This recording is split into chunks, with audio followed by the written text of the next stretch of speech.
Hi friends, have a blessed day to all of you. Welcome back to my channel. Thank you for watching my videos. Please don't forget to like, share, comment, and hit the bell. Today I will share to you some lessons about one of the greatest treasures and legacies of the Philippines, and that is its literature. No doubt you will agree with me to what I said. In fact, you will also claim that you also treasure the literature of your own country. You know, I love literature because of its universality. It cannot be denied that there are some people who don't like literature for many reasons, and one of that might be because they don't like reading, although they are very good at reading. It is true that literature speaks through the printed page, just like painting that speaks in the chroma of color, light, and shadow. But the printed words are only the medium. The true essence of literature is to be found in the fact that it deals with universal ideas, thoughts, feelings, and emotions of a person. It has assumed its proper role by not limiting itself to the insignificant or not important and ephemeral or temporary, but by handling the constituent factors of life and the great passions of a person that are of lasting interest: intense love, sorrow, hatred, joy, exultation, sympathy, revenge, jealousy, strength, and weakness. All these are seized upon or captured by the all-seeing artist to convey his impression of life.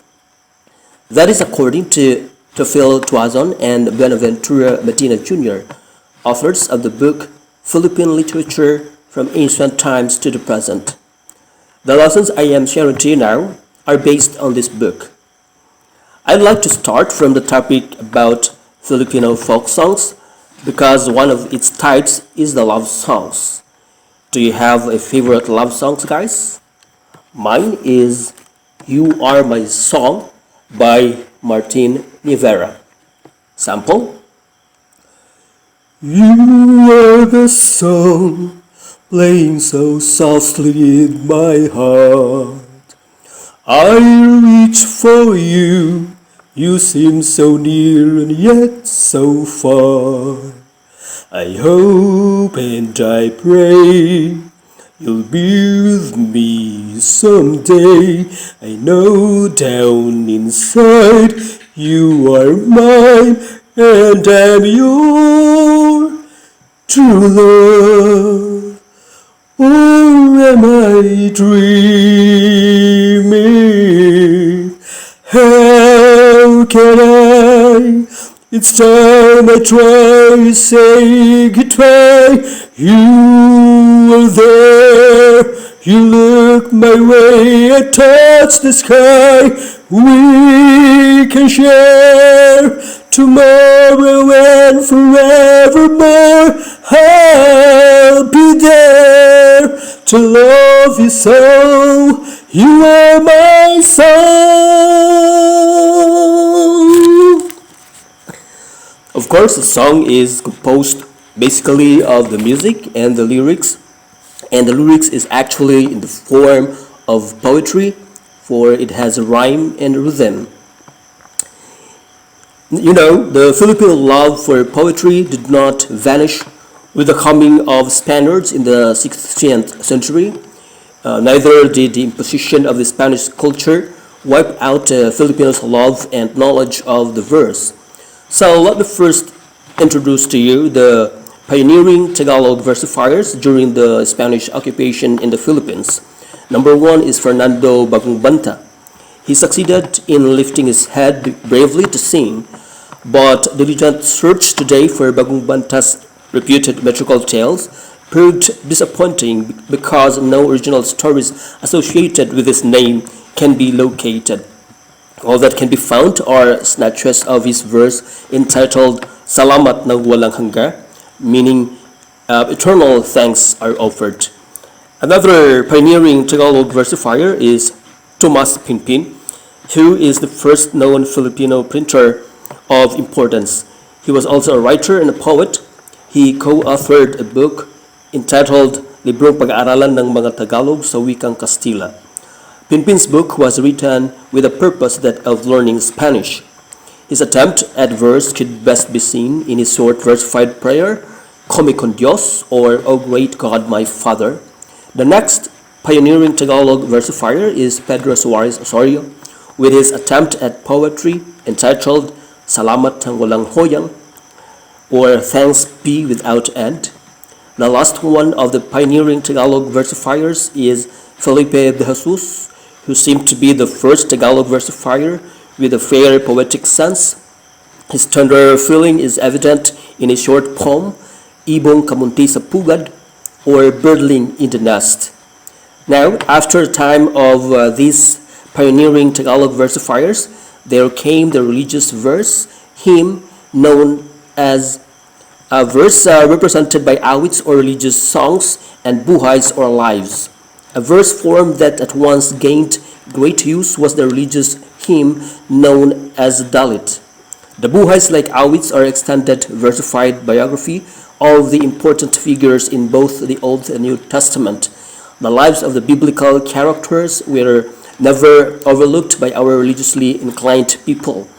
Greater in literary stature and scope than the verses is a religious narrative poem called The Passion, which aims to tell the story of Christ from birth to trial to crucifixion. The first Filipino who composed and sang the Passion in Tagalog was Padre Gaspar Aquilino de Balan.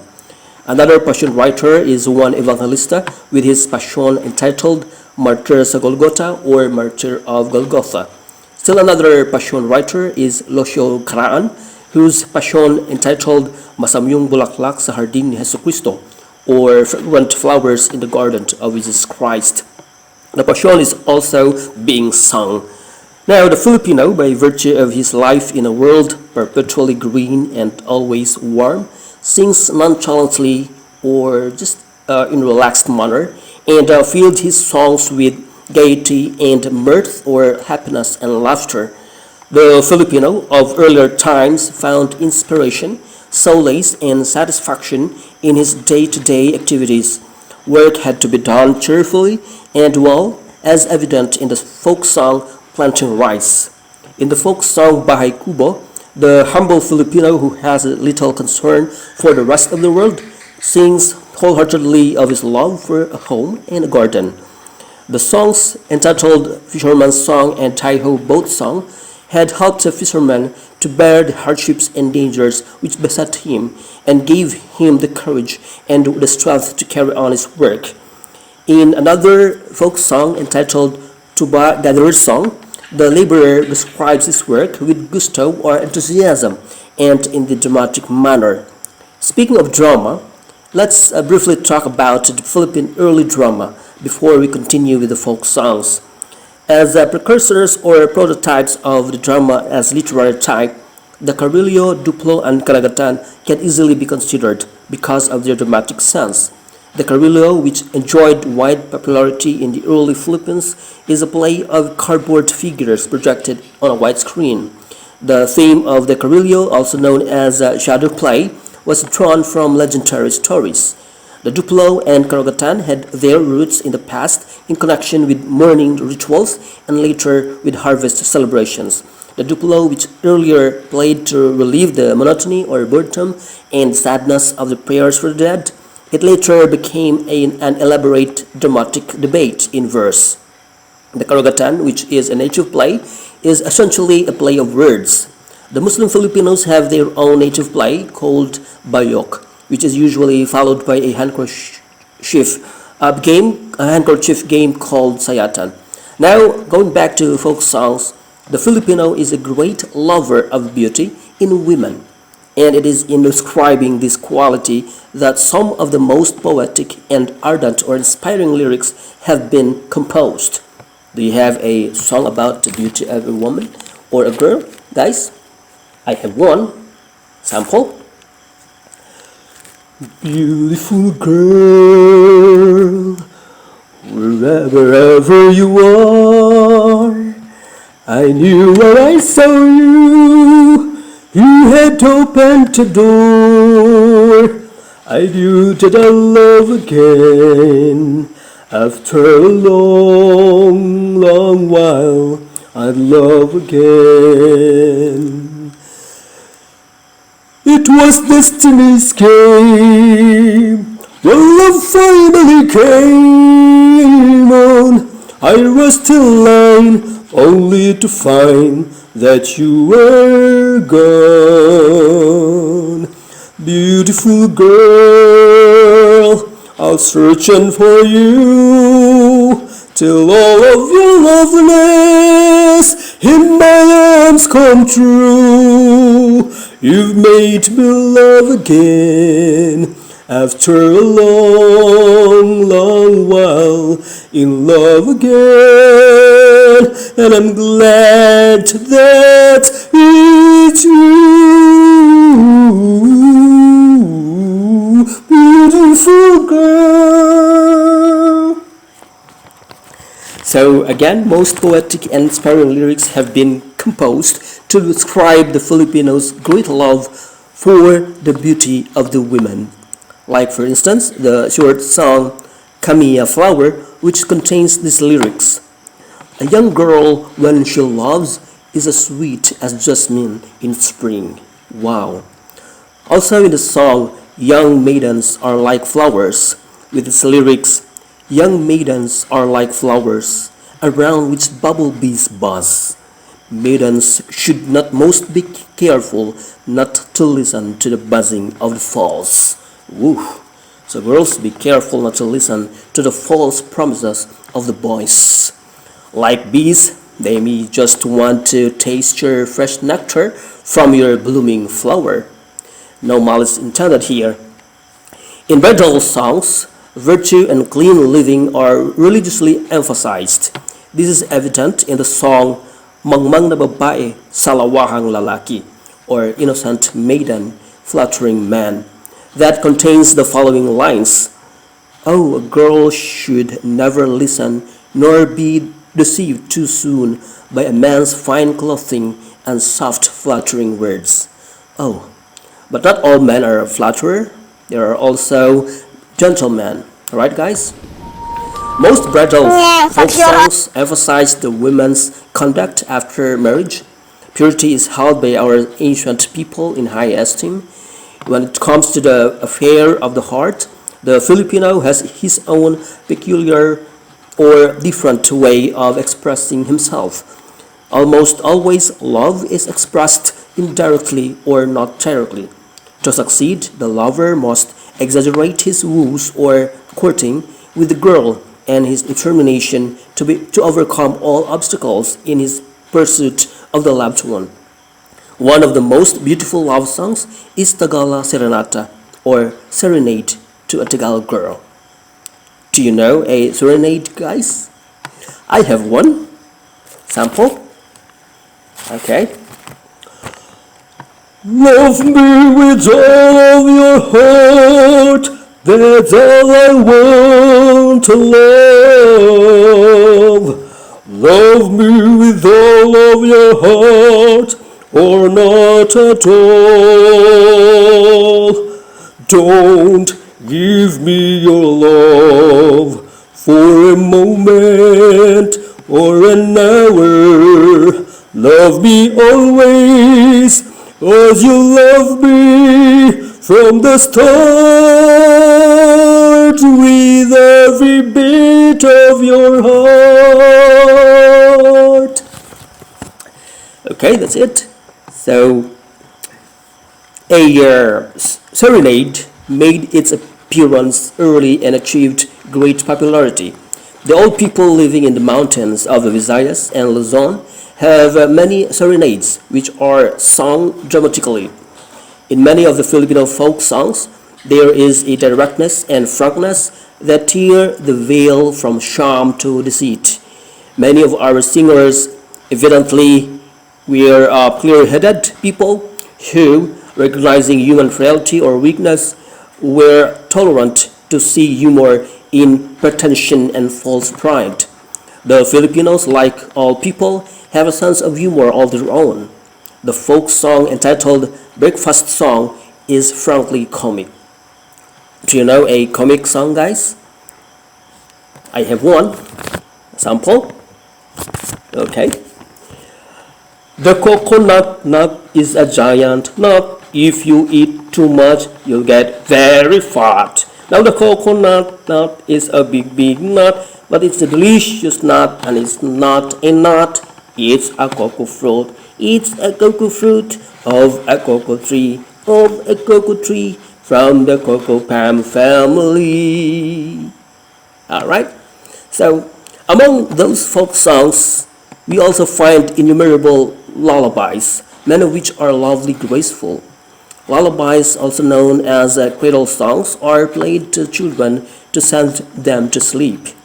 Do you know a lullaby song, guys? Can you try to guess the title and the singer of this lullaby song? Tulog na, mahal ko, hayaan na muna natin ang mundong ito. Lika na, tulog na tayo. Tulog na, mahal ko, huwag kang lumuha.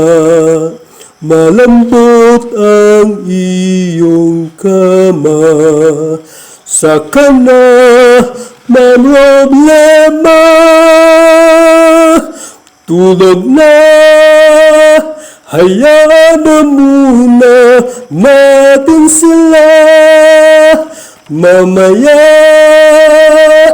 hindi ka na nila kaya pang saktan. Kung matulog, tulog ka na. Are you sleepy now? Hang on a little bit longer. You are almost done. A study of Filipino folk songs would be incomplete or not complete without some comments on the music. It is a common belief among foreigners that Filipino music is predominantly sad and sentimental. That is somewhat true, considering that our folk music is mostly a lyrical expression of a downtrodden or oppressed people. Let's get some lines from some folk songs and let's feel the sentiment they evoked or express. Like in the folk song Planting Rice, it contains the lines, "It is hard luck to be poor, to be born without land or wealth. You will have to work and plow to earn money that you may live." Okay. Many Filipinos are really suffering from poverty and scarcity, but the good side of that situation is that they become more hardworking and diligent.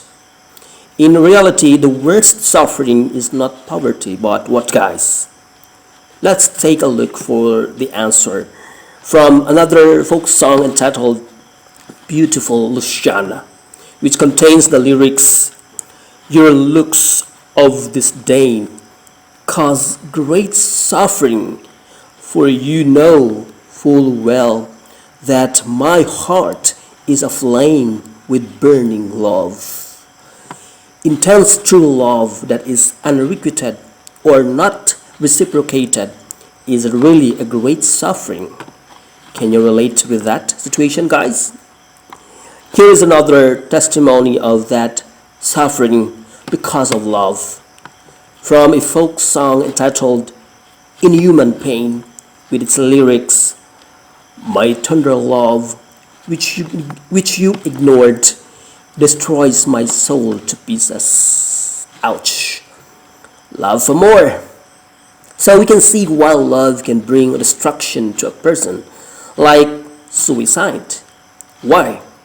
Here is another answer from a folk song entitled Sadness Unbearable, with its lines, "Never has there been sorrow like mine, no one to love, none to make me happy." This is really a suicidal situation.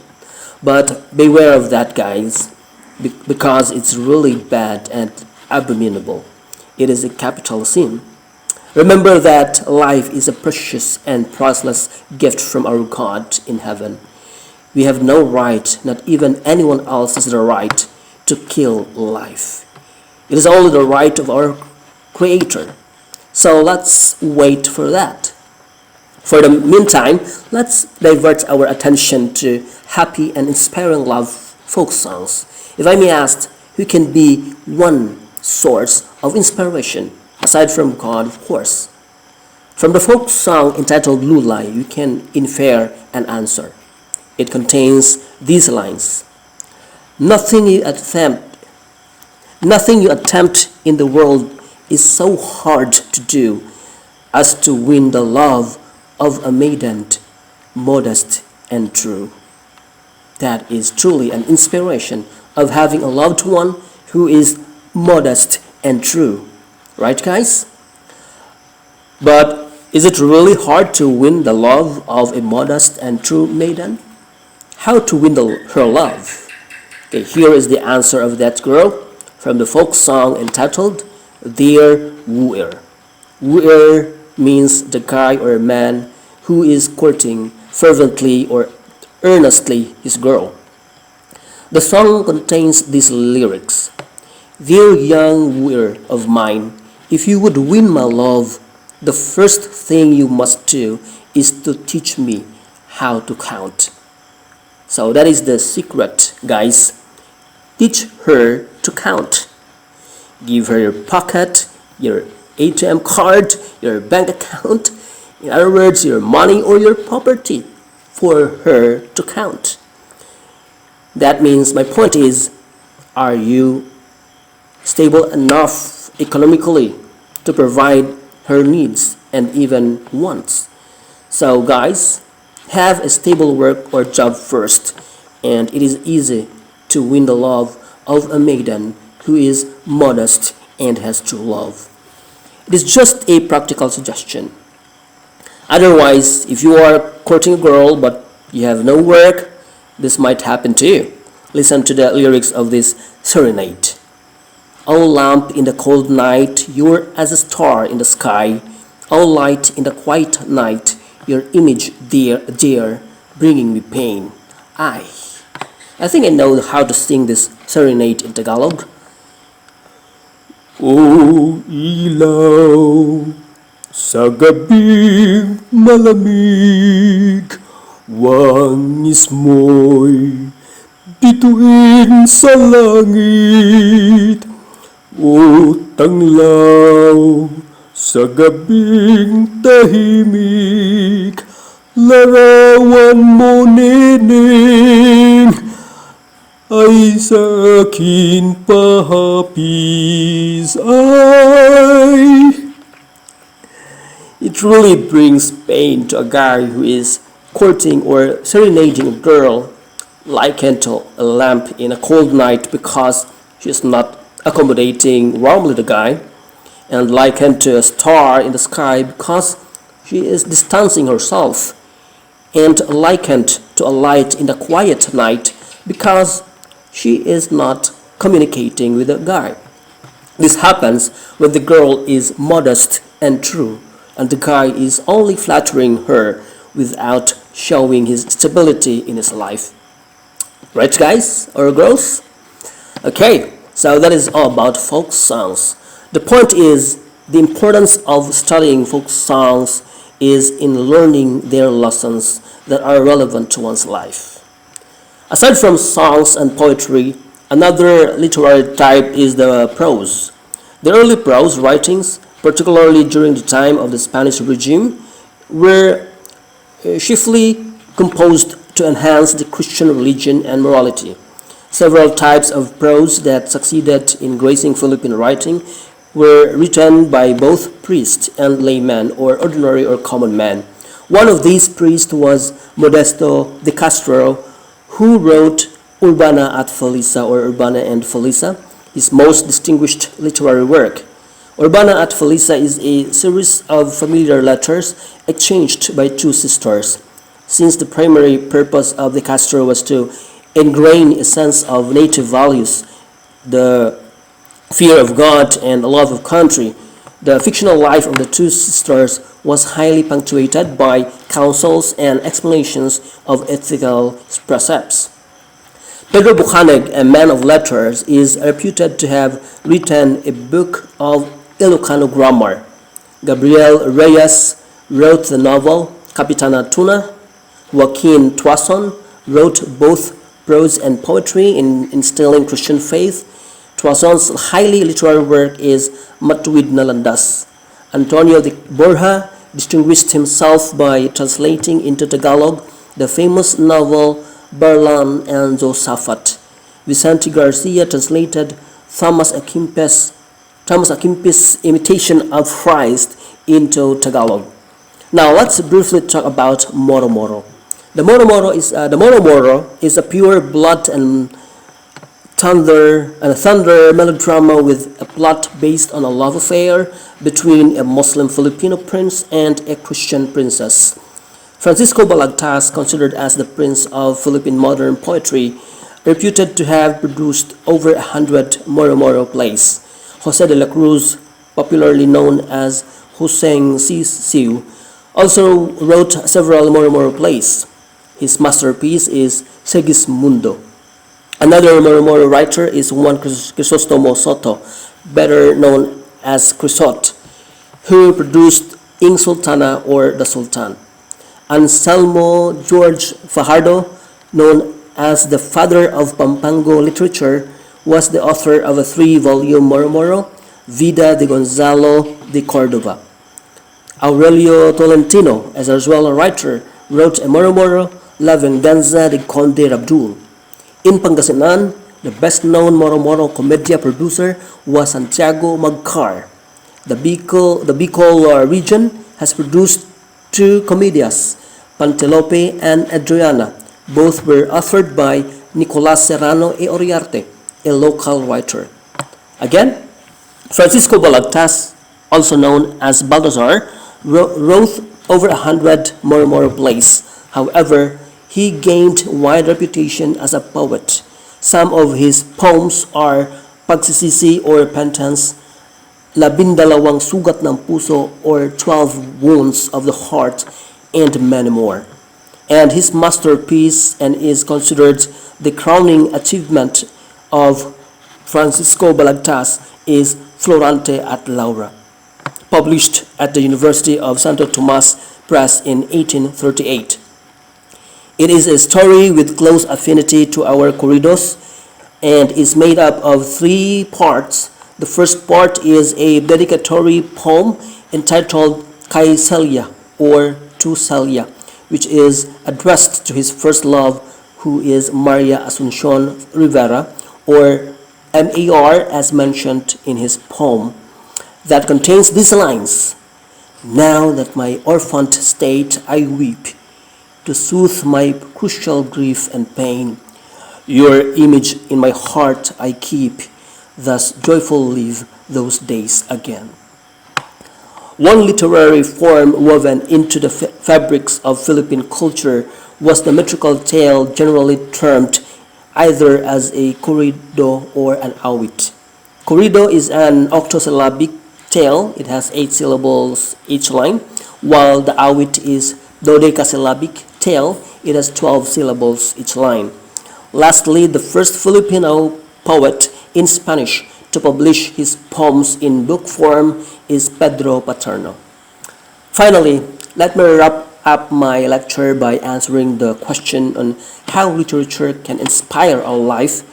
Literature can inspire our life through its reflection with another life that can fuel or drive our mind to think, imagine, and create. Exposure to literary works or writings tunes us to greater heights or wider perspectives in life. Once again, thank you for watching, and don't forget to like, comment, share, and subscribe to my channel. Take care and God bless.